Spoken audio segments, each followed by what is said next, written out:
அம்மா உன் வார்த்தை வேதம் என்றெண்ணும் மகனும் நான் தானம்மா. உலவும் என் கோயில் பேசும் என் தெய்வம் உலகில் நீதானம்மா. தாயே உன் கண்ணில் துளி நீர் கண்டாலும் இதயம் தாங்காதம்மா. ஏதோ உன் நெஞ்சில் துயரம் என்றாலும் விழிகள் தூங்காதம்மா. வண்ணமுகம் வாடி நிற்க பார்த்ததில்லை நானும் என்னாலும்.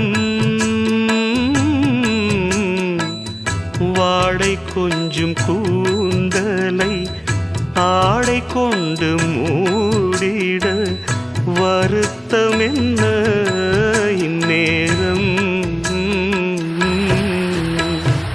சொல்லி சொல்லி வந்ததில்